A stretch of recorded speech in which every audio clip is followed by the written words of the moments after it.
going on, vinyl community? It's LJ, and I wanted to shoot a video tonight to do a couple of different things. First, I have to pass some thanks off to folks that have very kindly sent me some things in the mail, and I think all three of these people unknowingly have added Grail pieces to my collection.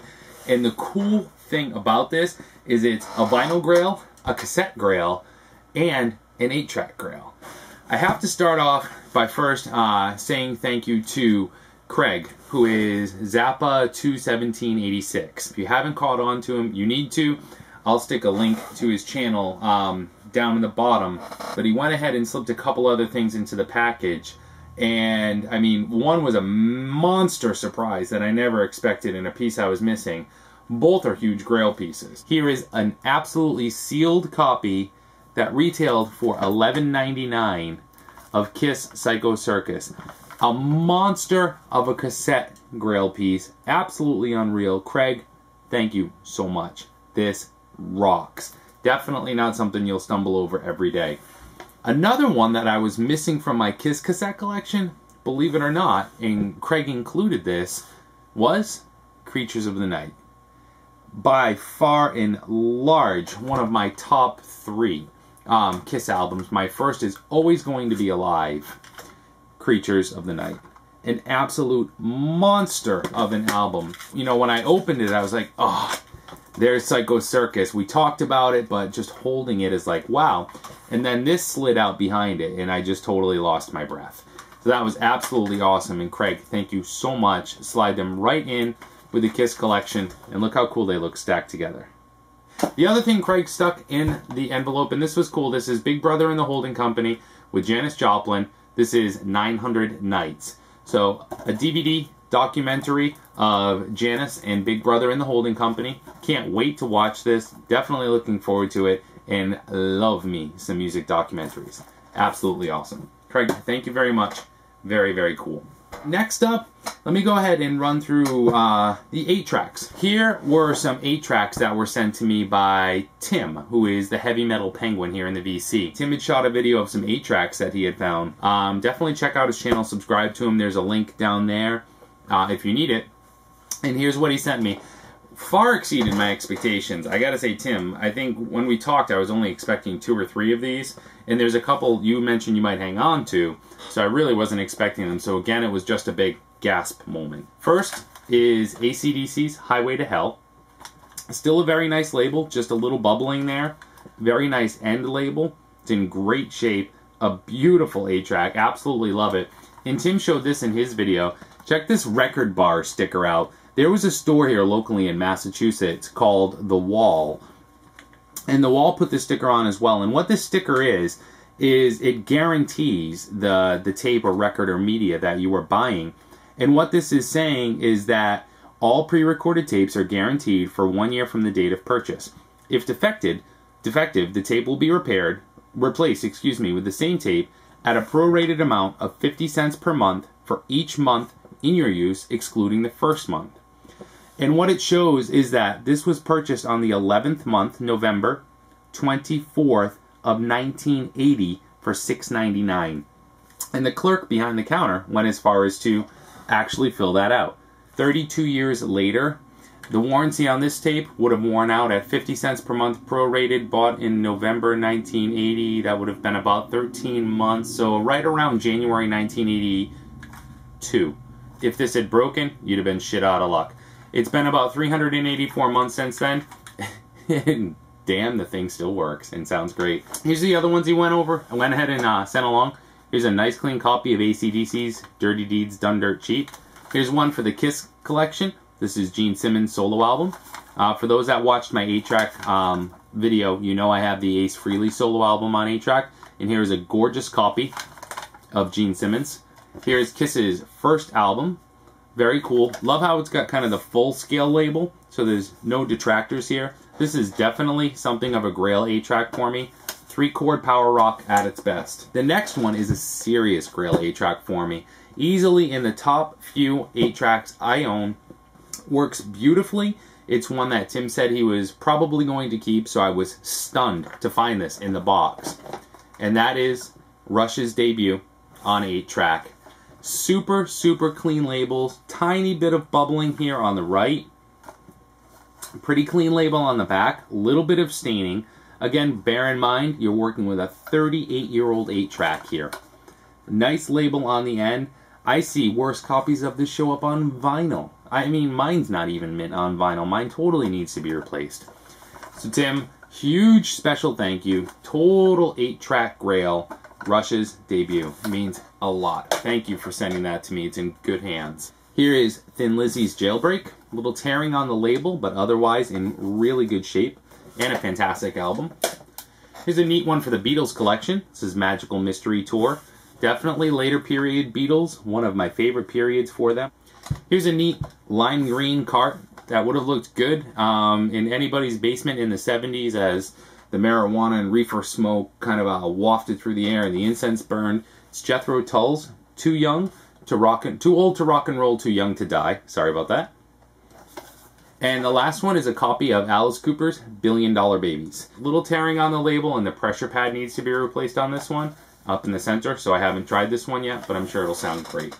Tim, thank you so much. Really loved them. Again, totally blew me away and exceeded my expectations. Next, let's move on to vinyl. And what I want to show you here is some stuff that was sent to me by the Zeke Geek, Zach.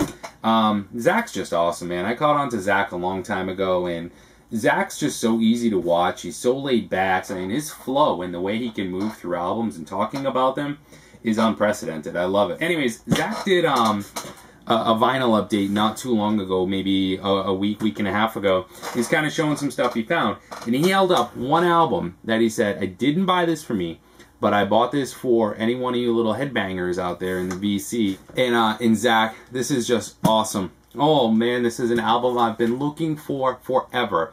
It's from the 90s, and it's an album that for me, this is 9th grade, this is my freshman year of high school, this is a band that I've been into for a few years by this point, and when he ever said, anyone, if you want it, let me know, I could not type fast enough when Zach held up Anthrax's Persistence of Time.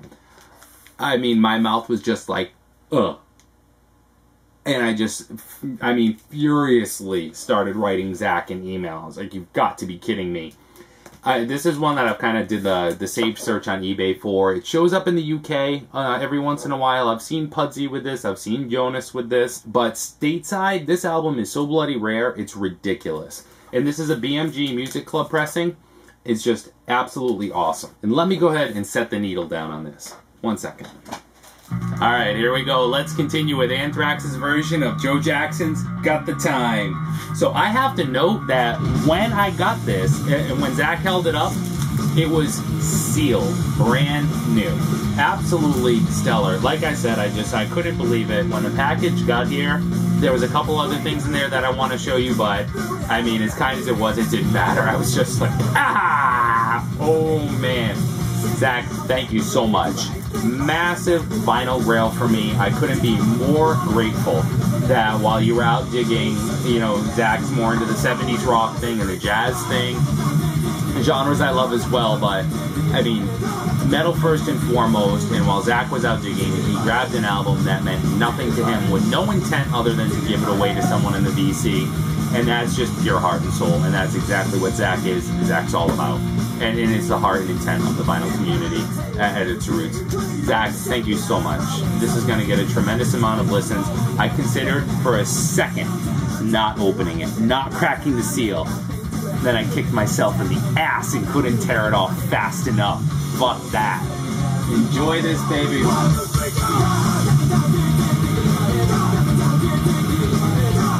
Yeah! Zach, thank you. Love it. Absolutely love it. With tremendous pride, it will be right there forever. Zach stuck a few cool pieces in there as well. Some Midwestern stores. Here's Indie CD and Vinyl. This is it Lunamasic? I'm not exactly sure if that's a store or a sticker. Zach, you can let me know if you watch this. Here's Landlocked Music in Bloomington, Indiana. And the Midwest is an area that I'm just overall fascinated with. I absolutely love it. And here is Indie CD. And Zach, of course, put a note right on the back. LJ Yodu, don't know if you already have these other than Anthrax, but hope you enjoy them. Love, Zeke. Love you too, Z. Big time. Even without the album. But here is what else Zach sent. And I don't know what made him send this, but he sent Little Feat, the last record album.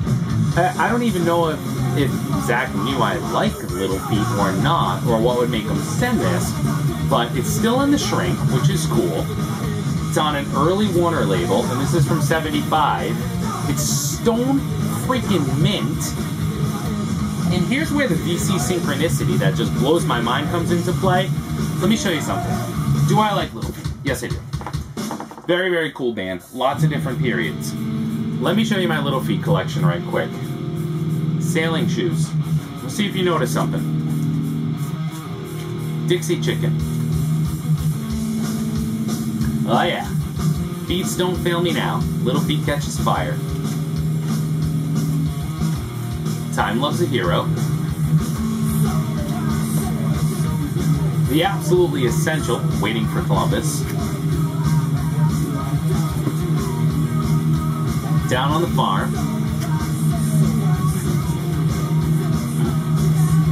Here's a Lowell George solo album. Thanks, I'll leave it here.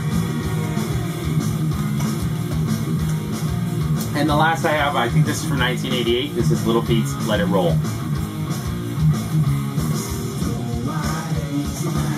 Excuse me. Did you notice what I noticed? Not only do I like Little Feat, and did I collect Little Feat, with the exception of the debut, this is the only Little Feat album I was missing on vinyl. So, man, I don't know, some kind of VC synergy, synchronicity, whatever it was that caused Zach to slip this in the package, and not just slip it in the package, but slip a stone mint copy in the package. Man, that was just awesome. Zach, thank you again. I listened to this afternoon, even before I broke the seal on Anthrax. It's such a great period for Little Feat. This is Little Feat heading towards more of a jazz fusion sound. Elements of country, rock, and pop in here. Stellar album. You must pick it up if you don't own it or haven't heard it. And the other thing Zach included in the package was a copy of Diodato's Whirlwinds. Zach is responsible for turning me on to Diodato way back when and sent me Diodato 2. This album followed Diodato 2, in my opinion, is every bit as stellar, if not only for the reason that it has Billy Cobham from Mahavishnu Orchestra on the drum kit. This album will make your speakers rumble. So for Anthrax, for the bizarre Little Feat coincidence, and for the Diodato album, the great stickers from the music stores of the area, Zach, thank you so much, brother. You truly blew me away. So we have a vinyl Grail from Zach in Anthrax Persistence of Time, an 8-track Grail from Tim, the heavy metal penguin, in the Rush 8-track, and a cassette Grail from Craig in Kiss Psycho Circus. So thanks to all three so much. The VC is just truly one of the most awesome places on the face of Earth. Next thing coming for me is going to be a vinyl update, because it's been a while since I've done one, and I am going to kick it off with 2 albums that I thought absolutely sucked ass. They weren't anywhere near as good as I remembered them being from when I was in middle school, 5th, 6th, 7th grade or so when these came out. More on those in that video, and that is Roman Holiday and Roman Holiday's Fire Me Up. These albums sucked. Give you a little bit of time to ponder that thought before the next video, but VC at large, thanks for watching. Craig, Tim, Zach, thank you. Love all 3 of you. Love you, VC. Hope everyone's doing well. Take care. Ciao.